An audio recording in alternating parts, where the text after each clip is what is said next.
Il est 19h20 sur France Culture. Nous sommes toujours au Centre Pompidou à Paris dans le cadre de la 3e nuit des idées. C'est déjà l'heure du 4e débat avec vous, Julie Gacon, avec la question suivante. Doit-on désexualiser les rapports humains ? Celui qui promettra à l'humanité de la délivrer de l'embarrassante sujétion sexuelle sera considéré comme un héros, quelque sottise qu'il choisisse de dire. C'est Freud qui écrivait ça dans une lettre en 1914. Délivrer l'humanité de la sujétion sexuelle, c'était sous sa plume, et avec toutes les nuances nécessaires à son exégèse, et ce n'est pas le sujet de ce soir, abolir l'assujettissement de la femme à l'homme. En 2018, et après des semaines de libération de la parole des femmes, de tribune et contre-tribune, d'un débat aussi passionnant que salutaire, on a quand même l'impression que quelque chose avance dans l'égalité. Peut-on aller, doit-on aller jusqu'à neutraliser le sexe, faire en sorte que l'identité sexuelle de chacun n'ait aucune importance dans les relations humaines ?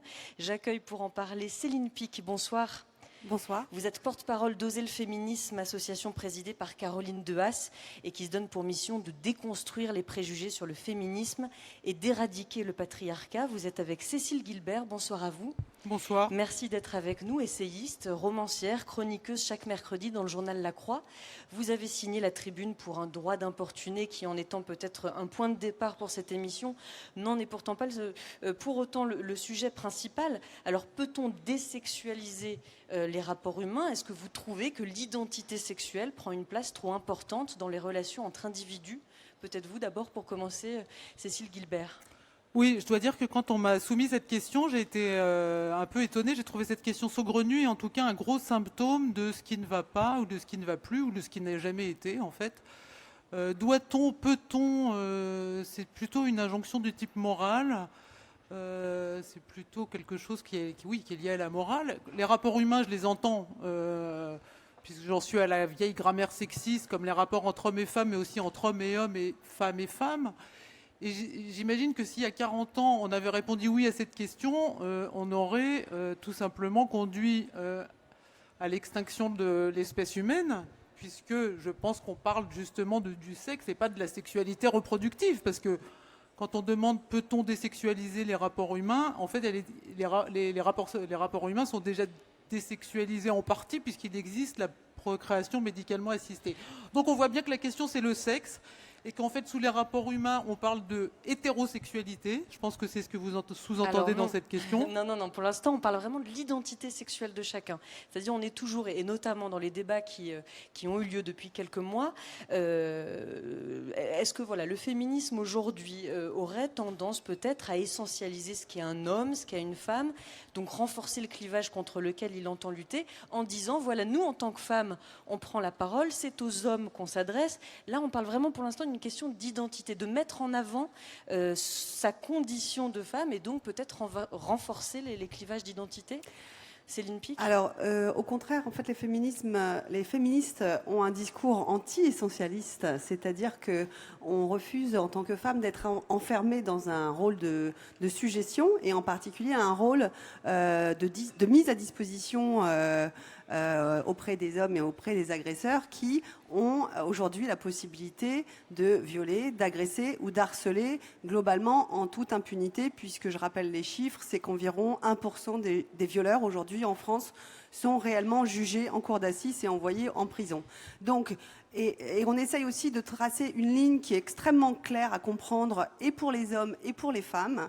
C'est la ligne entre la sexualité, qui est une chose, et de l'autre côté, la violence. Nous, en fait, nous nous attaquons à la violence des rapports humains. Les rapports entre les femmes et les hommes sont empreints de violence, de domination masculine, ce qu'on appelle aujourd'hui le patriarcat. Et c'est ça que l'on dénonce. Et peut-être pour prendre une image qu'on utilise souvent dans les milieux féministes, que j'emprunterai au collectif féministe contre le viol, c'est de dire quand vous prenez un coup de pelle dans la figure, vous n'appelez pas ça du jardinage. Donc les accusations aujourd'hui qu'on nous fait de vouloir tuer les sexualités, etc., ou les accusations de pudibonderie sont vraiment un contresens total sur notre analyse de la situation. C'est exactement le contraire, c'est-à-dire que nous traçons cette ligne et nous demandons de dire stop aux violences sexuelles. et pour enfin, effectivement, pouvoir parler peut-être de désir féminin, de désir masculin et effectivement de sexualité libérée. Alors, mais celle-ci, le préalable à une sexualité libérée, c'est vraiment l'arrêt des violences sexuelles qui s'exercent aujourd'hui des hommes sur les femmes. alors encore une fois, là, vous parlez de sexualité, je vous parle d'identité. Et je D'accord. vous demande si le fait que revendiquer en tant que femme d'autres rapports dans la société, ça ne nous positionne pas déjà comme femmes, et est-ce qu'on peut arriver dans une égalité ou une parité des rapports hommes-femmes qui fasse que ce n'est plus un identifiant, que notre sexualité, c'est la question aussi du sexe neutre dans l'administration. Moi, je suis pas... Cécile Guilbert. Mais moi, je ne suis pas tellement à l'aise avec cette question de l'identité sexuelle, puisque je pense que précisément, quand on fait de l'amour, on n'est pas deux, on est quatre. Chaque femme, chaque homme peut être à la fois femme et homme. Vous revenez sur cette tribune, en fait, on a dit qu'on n'y revenait pas, mais vous y revenez parce que vous récitez une sorte de catéchisme féministe avec lequel je suis partiellement d'accord. Parce que, bon, maintenant, Alors, puisqu'on parle de tout ça, puisque je vous tiens à voulez- dire... Vous voulez Non. être dans ce sujet-là. Non, allez-y. je ne veux pas être dans ce sujet-là, si vous voulez, parce que je pense que la domination masculine qui est dénoncée à juste titre, tout ce qu'on a entendu sur la libération des paroles des femmes par rapport à des abus de pouvoir, par rapport à des violences, par rapport à du sexisme, c'est quelque chose de révolutionnaire et de salutaire. Plus rien ne sera jamais comme avant, j'en suis tout à fait d'accord. Je ne suis pas opposée, si vous voulez, à ce discours-là. Ce que je veux dire, c'est que quand nous avons signé cette tribune qui n'était pas sur le droit d'importuner, qui était simplement libellée comme des femmes libèrent une autre parole, c'est-à-dire que toutes les femmes ne sont pas forcément d'accord entre elles et qu'on ne peut pas forcément parler au nom de les femmes. Et nous, on s'est heurté face à nous, en boomerang, à des femmes qui disaient les femmes, nous sommes sœurs, nous sommes femmes. Je suis désolée, je ne suis pas forcément sœur, je n'ai pas de sororité avec les femmes sous prétexte que je suis de sexe masculin. Certaines sont mes sœurs, certains hommes sont mes frères. Il y avait beaucoup de femmes victimes de violences sexuelles et de viols qui ont signé cette tribune des 100 femmes, dit la tribune Catherine Deneuve. Cette information n'a pas été relayée parce qu'effectivement, elle gênait un certain simplisme du discours. Ce qu'on peut dire maintenant, c'est que la domination, elle existe aussi à l'intérieur des rapports homosexuels. Je ne sais pas si vous avez lu récemment ce livre de cette jeune femme qui a longtemps été hétérosexuelle et qui a un nom célèbre puisqu'elle s'appelle Constance Debray et qu'elle vient d'écrire un livre qui s'appelle Playboy. Et elle est la nièce de Jean-Louis Debray et la petite fille de Michel Debray, et qui est devenue lesbienne. Mais il faut voir comment elle écrit sur ses rapports avec les autres femmes. Donc, si vous voulez, c'est un rapport cru, ce sont des mots drus. Est-ce qu'on parlera de domination ? Non. Céline Pic, vous avez lu la tribune de Marcella Yacoub dans Libération qui dit « Les femmes aussi peuvent importuner les hommes de leurs assauts. Alors tant qu'à faire avec son sens de la provocation à Marcella Yacoub, que truie et porc s'importunent réciproquement. » Vous êtes choquée de lire Oui, parce qu'en fait, on ne réclame pas le droit d'importuner les hommes. En fait, on réclame simplement une société un peu moins violente, un peu plus apaisée, effectivement, dans les relations entre les femmes et les hommes. Et pour répondre un petit peu à votre question sur faut-il désexualiser, oui, nous réclamons que, par exemple, dans un rapport de travail, on peut parler de l'affaire Weinstein, on peut parler d'affaire Beaupin, on peut parler de tout un tas d'affaires. Il y a effectivement, dans un cadre, par exemple, professionnel ou dans un cadre familial, l'exercice de violences qui sont masculines, quoi qu'on puisse en dire, elles sont masculines. Aujourd'hui, si les victimes de violences sexuelles peuvent être des hommes ou des femmes, les auteurs des violences sont des hommes. Donc après, on peut bien sûr parler de violences dans un autre cadre, et j'entends ce que vous dites par rapport à des couples homosexuels, mais là, ce dont on parle quand on parle de l'affaire de Weinstein, de l'affaire de la libération de la parole des femmes, c'est vraiment un système de violence qui reste masculine, quoi qu'on puisse en dire, qui s'exerce sur les hommes comme sur les femmes. Et pour la désexualisation, comme vous le dites, oui, dans un cadre professionnel, le fait d'être un homme, d'être une femme, d'être hétérosexuel, d'être homosexuel ne devrait pas rentrer en compte dans votre parcours professionnel. Aujourd'hui, c'est le cas. Aujourd'hui, les femmes continuent à gagner 27% de moins que les hommes. Ce n'est pas un catéchisme, ce sont juste la réalité des statistiques contre lesquelles nous luttons. Et ce 27% d'écart s'explique à plein d'égards, et en particulier parce qu'en fait, dans un cadre professionnel, il y a du harcèlement sexuel qui vont permettre à des hommes d'exercer un pouvoir sur des femmes et entraver effectivement leur carrière par ce type de pratique. C'est extrêmement simple et effectivement, c'est un discours au contraire qui va à l'encontre de toute essentialisation des femmes et des hommes, mais prendre femmes et hommes pour ce qu'elles sont, c'est-à-dire leurs compétences, leur parcours et leurs aptitudes. Cécile Guilbert. Oui, donc ça prouve bien qu'il y a plusieurs façons d'entendre cette question que vous avez posée ce soir et pour laquelle vous nous demandez de répondre en fait. Parce qu'évidemment, dans le cadre professionnel, je suis tout à fait d'accord, il vaudra mieux qu'il y ait un peu plus effectivement de neutralité, qu'on ne prenne pas en compte. Mais bon, je pense que c'est quand même aussi, ça va être très difficile, mais bon, pourquoi pas, ça peut être souhaitable. On pourrait effectivement mettre le quart de l'énergie qu'on a mis à s'écharper pendant 15 jours, si vous voulez, sur effectivement la juste revendication de l'égalité salariale, de la parité ou de plus de postes de direction pour les femmes dans les entreprises, bien sûr, je suis tout à fait d'accord avec ça.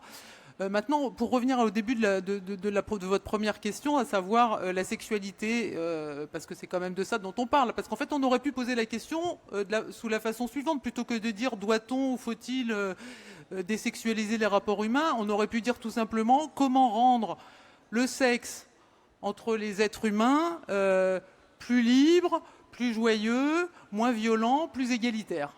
On aurait pu poser la question comme ça, et à ce moment-là, moi je pense qu'on aurait pu en revenir à ce qu'était ce moment très spécifique et totalement français qui a été le début du XVIIIe siècle, où il y a eu une vraie égalité, il y a eu une vraie connivence sous la forme du libertinage qui tenait à l'éducation des femmes et qui tenait aussi, si vous voulez, au fait qu'on a toujours lié le sexe et la pensée, qu'il s'agit de rendre les femmes philosophes. C'est ça, c'est dans la littérature de l'époque, c'est ça. Mais vous-même, Cécile Guilbert, dans une chronique dans La Croix, vous citez la marquise de Merteuil dans Les liaisons dangereuses, qui raconte dans une lettre par quels moyens elle a acquis les armes lui permettant de jouer à égalité avec les hommes et Valmont. Un jeu, donc, mais vous posez la question juste après, mais qui, aujourd'hui, a encore envie de jouer ? Oui, si vous voulez, ce qui est intéressant chez la marquise de Merteuil, et je reviens à notre histoire de tribune, parce qu'il y avait eu aussi une tribune parallèle à la nôtre dans Le Monde ce jour-là, qui était une tribune de Belinda Cannon, pour ne pas la citer. Elle disait aussi les choses iront mieux entre les hommes et les femmes le jour où les femmes auront le courage ou peut-être l'audace de faire comme les hommes, c'est-à-dire d'exprimer clairement leurs désirs et donc de prendre les mêmes risques que les hommes en termes de blessures d'amour-propre, quand on se prend un râteau ou une veste, pour parler vulgairement. C'est-à-dire quand les femmes pourront exprimer leurs désirs avec autant de force, de clarté que les hommes, ça ira aussi beaucoup mieux. Céline Picq, qu'est-ce que c'est ? Qu'est-ce que ce serait une drague ou du sexe égalitaire ? Ce serait quoi, paritaire ? Peut-être on pourrait parler de clitoris et de sexualité féminine différemment. Aujourd'hui, on a effectivement une des premières campagnes qui avait extrêmement bien marché à Oser le féminisme en 2011, ça s'appelait Oser le clito. Ça avait fait un petit peu réagir.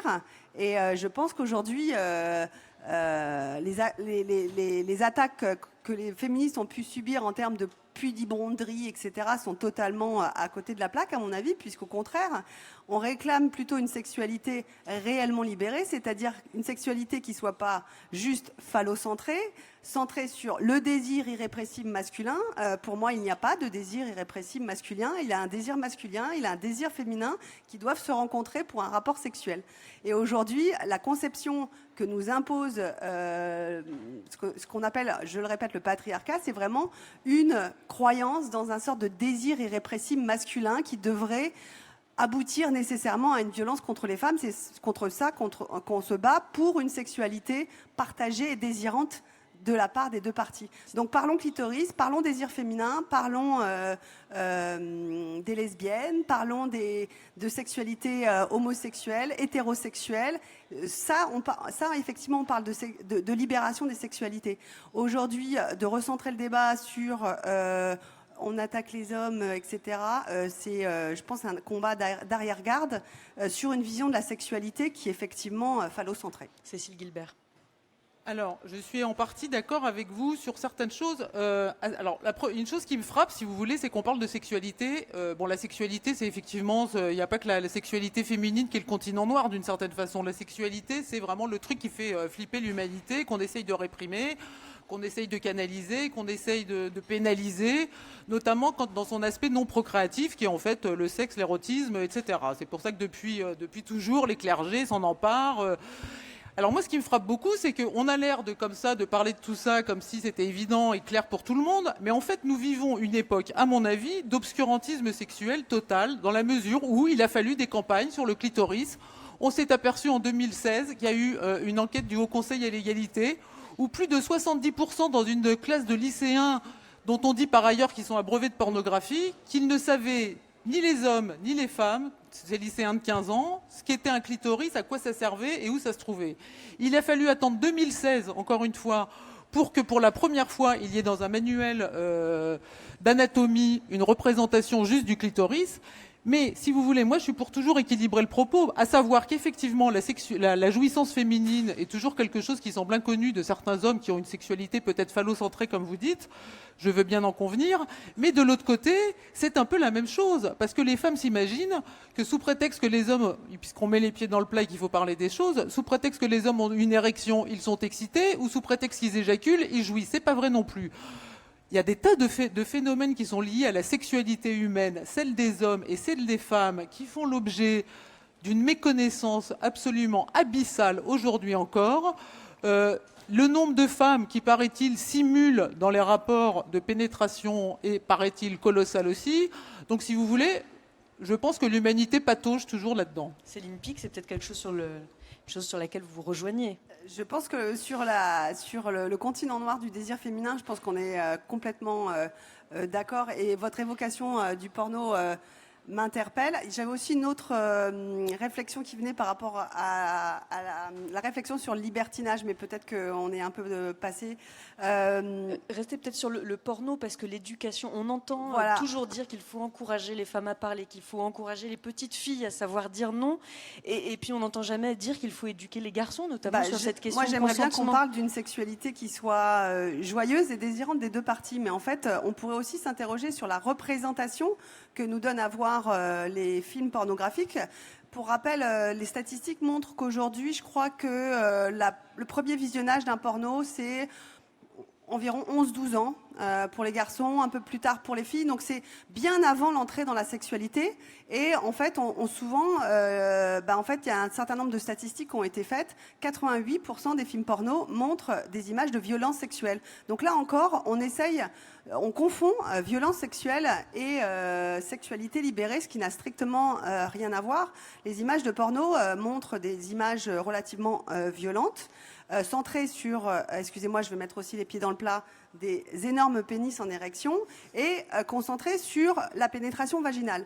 On ne parle rarement ni de clitoris, ni de plaisir féminin, et il y a beaucoup cette idée il y a beaucoup d'insultes sexistes, il y a beaucoup de pénétration, de perforation, excusez-moi, on est à 1 heure de grande écoute, mais les actes qui sont présentés dans le porno, pour certains, quand on appelle le gonzo porn, on est sur des images que je qualifierais, moi, de torture physique, et c'est pas l'image d'une sexualité libérée telle que les féministes veulent promouvoir. Et on disait pourtant au début de cet échange qu'un nouveau monde peut-être se levait sur les rapports humains, Cécile Guilbert. Oui, c'est ce qu'on croit, mais je suis pas sûre que ce soit ça. Encore une fois, revenons au libertinage. Le libertinage, c'est pas le droit de trousser les femmes de chambre. Quand on a parlé de libertinage à propos de DSK, c'était absolument une aberration. C'est pas ça le libertinage. Le libertinage, c'est de rendre les femmes. Donc c'est l'éducation des femmes, et évidemment, mais elle est déjà en cours et faite depuis évidemment le XVIIIe siècle, heureusement.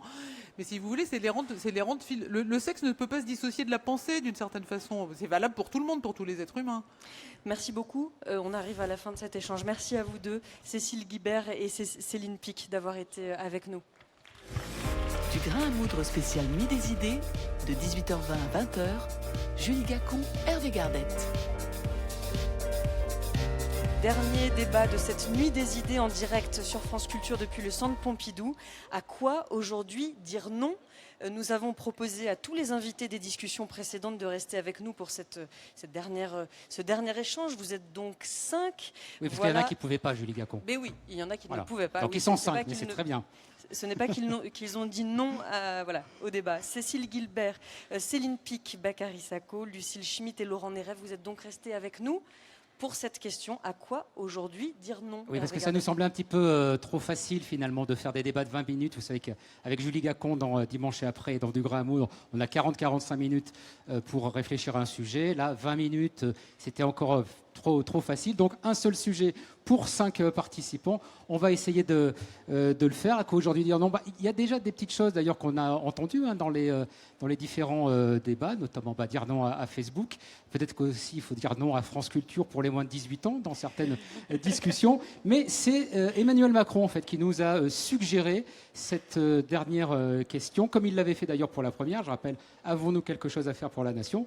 Et bien c'est aussi le cas pour cette question. À quoi aujourd'hui dire non ? Parce que vous savez, le macronisme, c'est le fameux en même temps, c'est-à-dire l'idée qu'on peut concilier les contraires.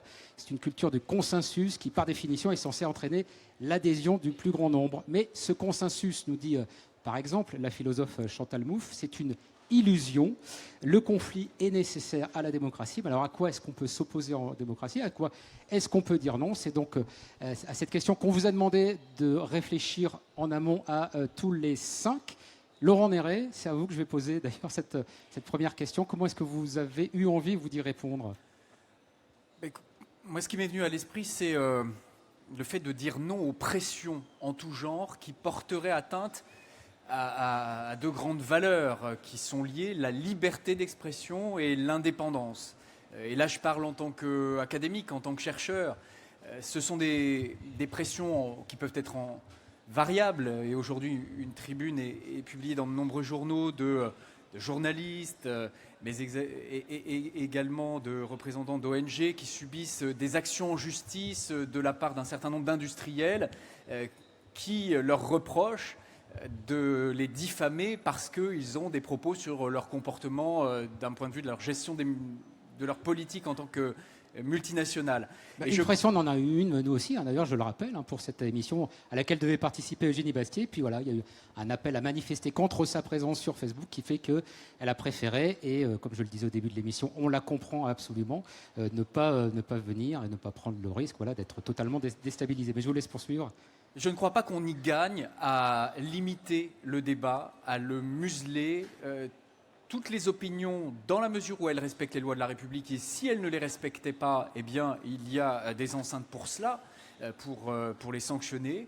Mais je dirais que la Cour européenne des droits de l'homme, je parle encore en tant que juriste, place le niveau de protection de la liberté d'expression au plus haut. Mais ces pressions-là sont les pressions, je dirais, les plus visibles. Mais il y a tout ce qui est invisible aussi. En tant que chercheur, je pense à des pressions économiques, à des financements pour des projets qui seraient plus ou moins porteurs pour un État, ou au-delà de ça, des financements privés qui ne seraient pas alloués en fonction de ce qu'écriraient les uns ou les autres. Et je pense à une autre affaire où des experts entendus par le Sénat ou l'Assemblée, dont on s'est rendu compte que leur position sur l'impact de la pollution de l'air sur la santé de la population globale n'était pas seulement liée au diesel, et on se rend compte qu'en réalité ils étaient, semble-t-il, une procédure est en cours évidemment, je ne présage pas de l'avenir, mais qu'il y avait des financements, qu'il y avait un musellement, mais par l'argent.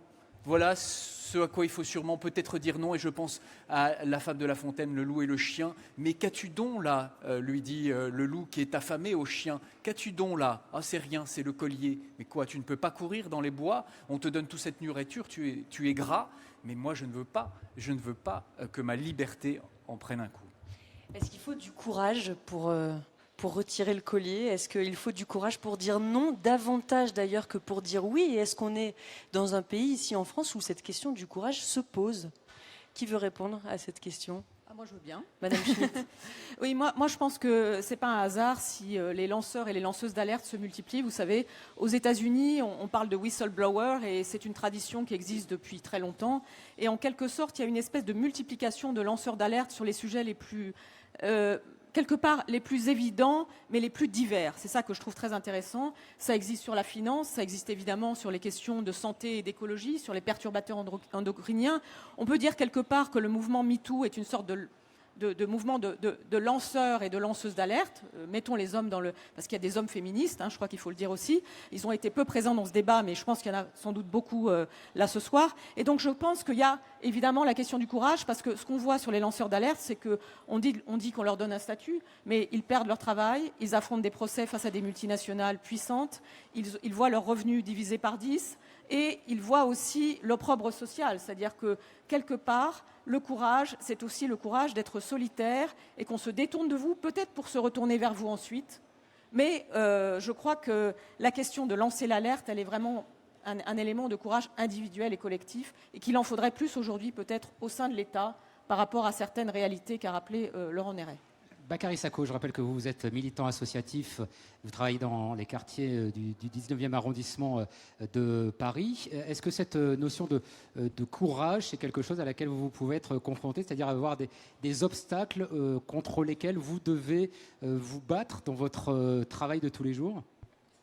Alors moi je suis un éternel enfant, et un enfant de surcroît curieux, donc je dis constamment non à un enfant. Quand vous lui proposez quelque chose, il vous dit d'abord non avant de finir par vous dire oui.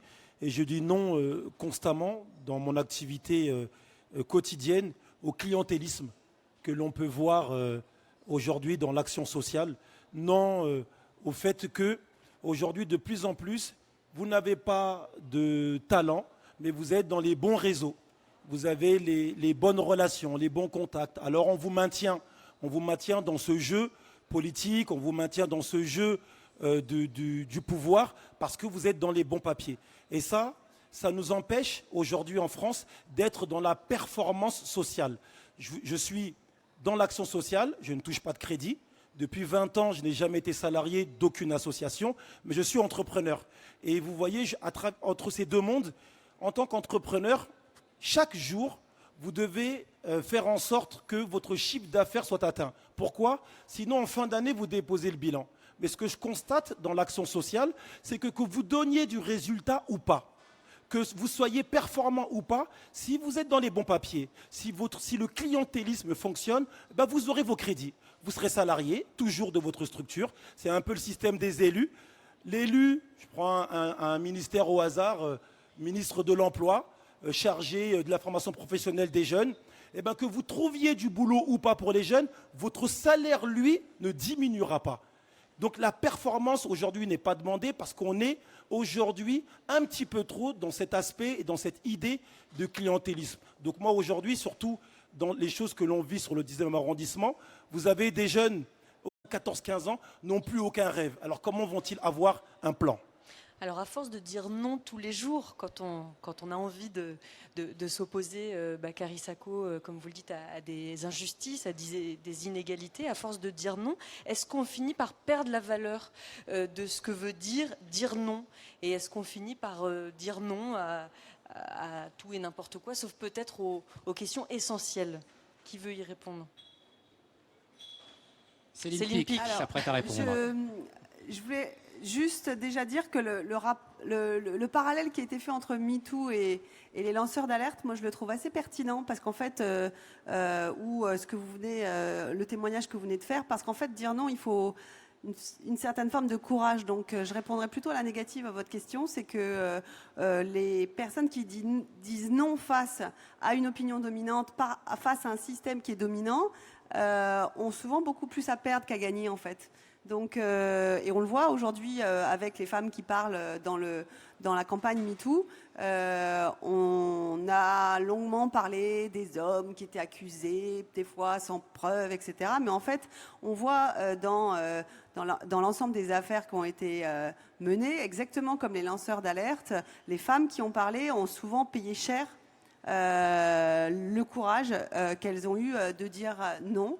Et je m'inscris un petit peu en faux contre une vision un peu libertarienne de la société qui voudrait que on ait cette liberté d'expression, on puisse dire oui, on puisse dire non, on puisse s'opposer librement, etc. Non, il y a un certain nombre de systèmes de domination qui font que quand vous êtes minoritaire et quand vous n'êtes pas dans une position de pouvoir, dire non, c'est courageux.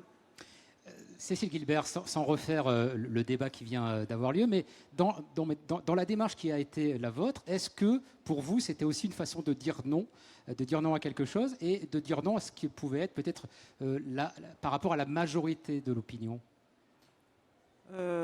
Oui, c'était dire non à certaines dérives, parce que MeToo, d'accord, mais balance ton porc, on sait quand même qu'il y a eu des excès, qu'il y a eu qu'il y a eu une délation, qu'il y a eu une ostracisation souvent exagérée d'hommes qui ont perdu toute réputation, toute situation professionnelle à la suite d'accusations de femmes qui ont lancé ce mouvement alors même qu'elles n'étaient pas dans des rapports de subordination hiérarchique à ces hommes. Bon.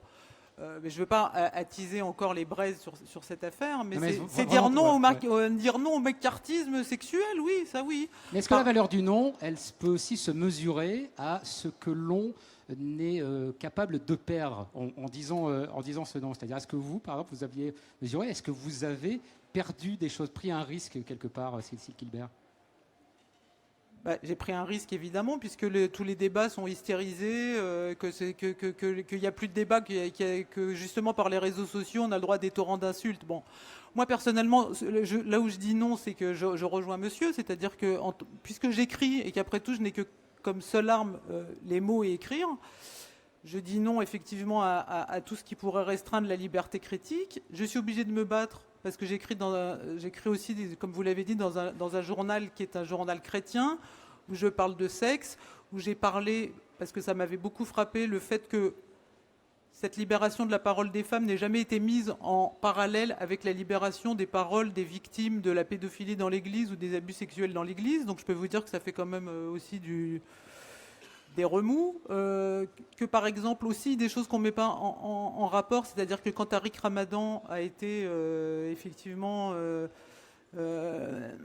a été dénoncé par certaines femmes comme un prédateur sexuel, finalement on a préféré balancer cette affaire Tariq Ramadan du côté de l'affaire Weinstein, mais en fait elle est tout aussi si vous voulez, rapprochable des cas de pédophilie dans l'Église, puisqu'il s'agit d'abuser d'une autorité spirituelle, d'une certaine façon. Hein. C'est un rapport aussi si vous voulez, d'autorité. Mais si vous voulez, pour moi, l'affaire Tariq Ramadan, c'était aussi proche des abus des confesseurs ou des prêtres sur des enfants à cause de ça. Bon, vous voyez, donc, et je dis non aussi à l'instrumentalisation permanente qui est faite des médias, des réseaux sociaux pour rejoindre un débat qui a eu lieu. Parce que, si vous voulez, cette société universelle, planétaire, qui, à travers des myriades et des myriades et des milliards si vous voulez, d'opinions, de tweets, d'avis, qui finissent par se viraliser, devient, je trouve, oppressive et surtout, elle prend beaucoup trop de place. Donc, la façon de dire non, c'est pas forcément de dire non haut et fort dans les médias, ou par des positions publiques, c'est aussi une façon plus orientale, si vous voulez, de se dégager par une stratégie de la discrétion et d'évitement de la disparition de cet espace. De la discrétion, parfois aussi de l'action. Vous évoquiez tout à l'heure dans le débat va-t-on faire voter les arbres, Lucille Schmitt, la question de Notre-Dame-des-Landes. Alors là, on a un véritable exemple de ce que c'est que de dire non et de ce que ça peut aussi produire. Je trouve que ce qui était très intéressant, effectivement, dans la décision de dire non, de ne pas faire le projet d'aéroport, c'est que, en réfléchissant à votre question, je me suis dit, la principale chose à faire lorsqu'on veut transformer le monde, c'est de dire non aux postures, aux éléments de langage. Et puis, bon, moi, j'aime bien Delphine Batho, qui aujourd'hui est en lutte contre son parti, et qui, dans le Parti socialiste, et qui, dans le numéro d'Esprit, nous a donné un entretien où elle dit qu'au fond, elle était contre les machines à signer quand elle était ministre. Parce que vous savez, quand on est ministre, on est souvent en représentation et lorsqu'on part, en fait, il y a une machine à signer, vous avez déposé votre signature et vous n'êtes pas là, mais vous êtes quand même en train de signer. Et donc, il y a quelque part, je trouve, dans cette question de dire non, aujourd'hui, il y a aussi l'idée de structurer un non qui ne soit pas un non de caprice. Moi, ce que j'aime dans le non à Notre-Dame-des-Landes, c'est qu'au bout de 50 ans, quelque part, il y a une élaboration qui s'est faite avec un Premier ministre, Édouard Philippe, dont je ne partage pas toutes les idées, soyons clairs, mais qui a eu un discours que j'ai trouvé extrêmement démocratique, en disant au fond un vote, s'il est conflictuel, et s'il ne permet pas de construire les conditions collectives au fond d'une décision apaisée, eh ben, ce n'est pas un bon vote. Et là, c'était quelque chose qui n'était pas une posture, c'était pas dire le peuple a décidé ceci, cela. Il a été loin des éléments de langage, alors que souvent le discours politique nous a habitués aux éléments de langage et à une forme de langue de bois. Donc je dirais non à la langue de bois, et là-dessus, je trouve que Notre-Dame-des-Landes est assez exemplaire. Bon, non, à la langue de bois, on ne peut pas dire que vous avez fait de la langue de bois ce soir, Céline Pic. Non, je dirais simplement que moi je dis non simplement à la question de la violence sexuelle et à l'affaire Tariq Ramadan, l'affaire Weinstein ou la troisième affaire, l'affaire des prêtres pédocriminels, est en fait une même et unique affaire, hein, qui est la question de la violence sexuelle et de son impunité, que ce soit sur des femmes ou que ce soit sur des enfants. Quant à l'accusation... Quand on parle, par exemple, d'hystérisation du débat par les réseaux sociaux dans cette affaire Weinstein, là aussi, je pense qu'il faut garder raison. Aujourd'hui, les femmes qui ont dit non, qui ont dénoncé, pas délation, parce que délation, c'est souvent dans le but de nuire, mais dénoncer des faits qui sont punissables pénalement, ont eu à subir beaucoup d'insultes également aussi et d'attaques sur les réseaux sociaux. Quant aux hommes qui ont été attaqués, je pense par exemple à Frédéric Aziza, il a été réintégré dans son poste, je crois, le mois suivant. Voilà, qui est un journaliste de la chaîne parlementaire. Il n'y a pas de macartisme là-dedans, et par contre de dire non face à un supérieur hiérarchique, oui, c'est difficile. Alors les uns et les autres, quels que soient vos combats, quel que soit ce qui vous fait lever le matin, ce qui vous fait dire non, jusqu'où vous êtes prêt à aller pour ce non? Est-ce que vous êtes prêt à vous mettre en danger d'une certaine manière, et jusqu'où ce soir vous pouvez dire j'irai jusqu'au bout en ne répondant pas peut-être à cette question, non? Si, quand même, Laurent Néret. Allez. Dire non, par exemple, à des financements qui pourraient être entraîner une grande qualité dans la recherche, par exemple, pour ne pas risquer, si ces financements, par exemple, sont privés et proviennent de ceux contre lesquels le sujet abordé, si imaginons que je travaille sur le droit du changement climatique et que tous les financeurs seraient les plus grandes entreprises qui produisent des émissions de gaz à effet de serre, je crois que dire non, c'est sûrement entraîner des recherches peut-être moins confortables, mais pour autant, je crois que ça en vaut largement le coup. Et puis on peut aller aussi jusqu'en justice et défendre son nom devant un juge qui, là, peut-être tranchera le conflit. Bakary Sako, vous êtes prêt à aller jusqu'où? Vous travaillez dans un quartier où les gens se connaissent aussi, où il est difficile peut-être parfois frontalement de s'opposer, de dire des choses? Je ne sais pas. Régulièrement, on va subir différentes pressions, qu'elles viennent directement des gens que ça arrange, que ce soit de la municipalité ou voire même un peu plus haut dans la hiérarchie politique. Mais moi, j'ai un discours qui est plutôt très simple. Je préfère vivre dans la pauvreté et la liberté que mourir dans la pauvreté et la liberté que de vivre dans la honte et contre mes propres valeurs. Je ne suis pas quelqu'un qui suis prêt à danser avec une peau de banane pour couvrir mes parties intimes, parce que derrière, il y a la possibilité de devenir propriétaire ou de passer à la télévision. Je ne suis pas à vendre. Je suis un homme qui ne suis pas à vendre. Donc je vis à travers des valeurs. Merci beaucoup, Bakary Sako. C'est une belle conclusion. Merci beaucoup à vous tous d'être restés pour cette ultime discussion. Hervé Gardette. Ultime discussion, comme toutes les autres d'ailleurs auparavant, qu'on peut évidemment réécouter sur le site de France Culture, franceculture.fr. Vous pourrez également voir la vidéo, puisqu'il y avait ce soir une captation vidéo ici au Centre Pompidou. Format exceptionnel, forcément beaucoup de remerciements. Julie Oui, Gacon. un grand merci à Marine Beccarelli qui a préparé ces 5 rencontres, ainsi qu'à Antoine Tricot, Véronique Villa pour la réalisation, tout le dispositif technique, l'équipe technique, Yvon Charby, Andreas Jaffré, Thomas Robin, Romain Luquiens et Pascal Morel. Et puis merci au Centre Pompidou pour son accueil et à l'Institut français qui organise la Nuit des idées. Il est 19h59 sur France Culture. Merci à vous tous pour votre présence. Merci et votre écoute. France Culture, l'esprit d'ouverture. France Culture présente Anna, un film d'Andrea Badaoro avec Charlotte Rampling. Ainsi, c'est fini.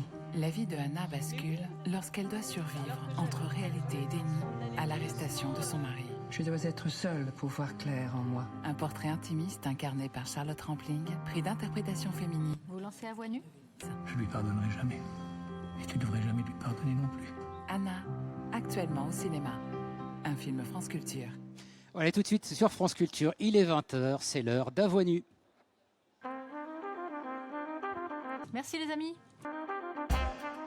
À voix nue.